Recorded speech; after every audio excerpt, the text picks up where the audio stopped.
Tidak beberapa malam lagi kita akan menyambut malam yang sangat istimewa untuk umat Nabi besar Muhammad sallallahu alaihi wasallam, yaitu adalah malam 12 Rabiul Awal, malam kelahiran Nabi kita Muhammad sallallahu alaihi wasallam, yang mana di malam kelahiran tersebut berbagai macam peristiwa-peristiwa yang menakjubkan diperlihatkan oleh Allah kepada seluruh makhluknya.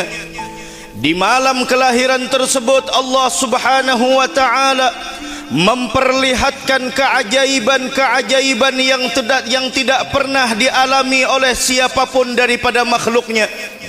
Semua itu adalah ayuhal ibad menunjukkan bahwasanya bayi yang dilahirkan di malam 12 Rabiul Awal adalah sosok manusia yang paling istimewa di sisi Allah, sosok manusia yang paling dicintai oleh Allah subhanahu wa ta'ala, sosok manusia yang paling tinggi kedudukan dan derajatnya di sisi Allah subhanahu wa ta'ala.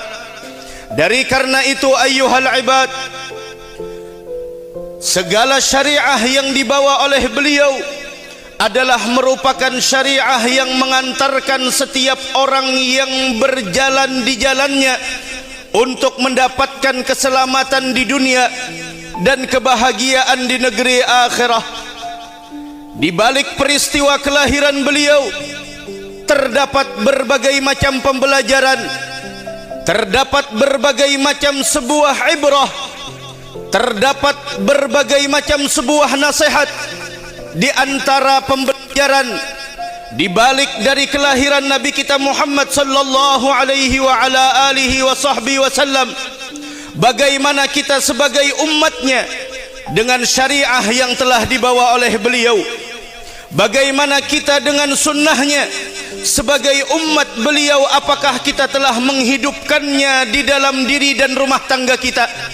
Sungguh ayyuhal ibad, orang-orang yang zalim, orang-orang yang tidak percaya dengan diutusnya Nabi kita Muhammad, orang-orang yang sebelumnya tidak punya hubungan dengan Nabi Muhammad selama di dunia, besok di negeri akhirah Allah menjelaskan bagaimana penyesalan mereka ketika hidup di dunia tidak terkoneksi dan tidak terhubung dengan Nabi Muhammad.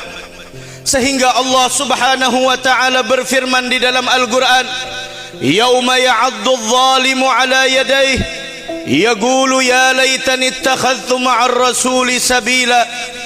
Ingatlah hari setiap orang-orang yang zalim, orang yang tidak berjalan di jalannya Nabi Muhammad, orang yang tidak menempuh maslaknya Nabi Muhammad, orang yang tidak mengikuti terhadap Nabi Muhammad. Ya'addu adh-dhalimu ala yadayhi, dia menggigit jari jemarinya penuh dengan penyesalan. Yaqulu ya laitani ittakhadhtu ma'ar rasuli sabila. Mereka mengatakan, kiranya dulu selama di dunia saya menempuh jalan bersama Nabi Muhammad sallallahu alaihi wa ala alihi wasallam. Apakah mereka yang menyesal pada saat itu tidak diberitahukan tentang kemuliaan Nabi Muhammad?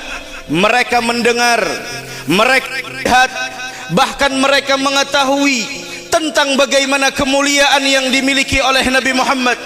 Akan tetapi di balik peristiwa kelahiran beliau, orang yang beriman akan bertambah keimanannya, dan orang yang tidak percaya tentang Nabi Muhammad akan bertambah kezaliman dan kekufurannya, wal iyadzu billah subhanahu wa ta'ala.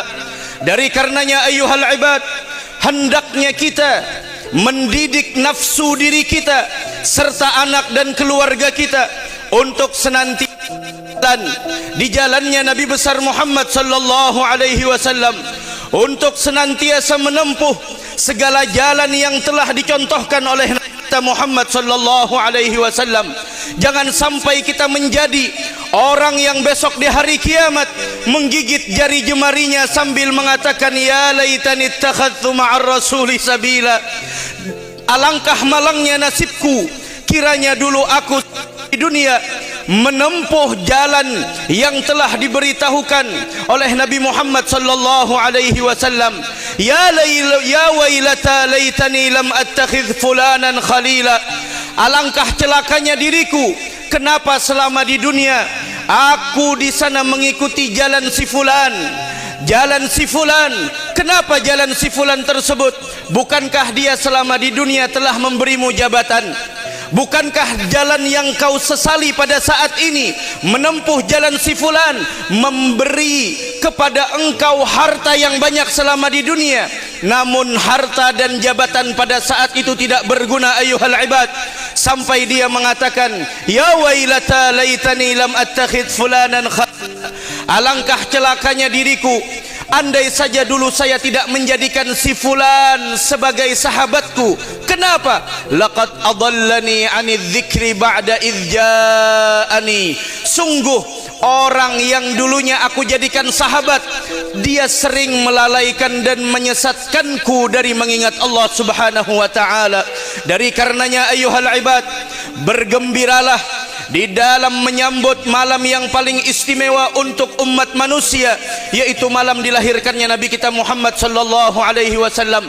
Ungkapkan kegembiraan kita dengan mencintai beliau, dengan memperbanyak salawat dan salam atas beliau. Ungkapkan kegembiraan tersebut dengan cara menolong syariah beliau, dan ungkapkan kegembiraan tersebut dengan mentakzimkan beliau, karena tidak ada yang paling layak untuk diagungkan melebihi dari Nabi kita Muhammad sallallahu alaihi wa ala alihi wa sahbihi wasallam.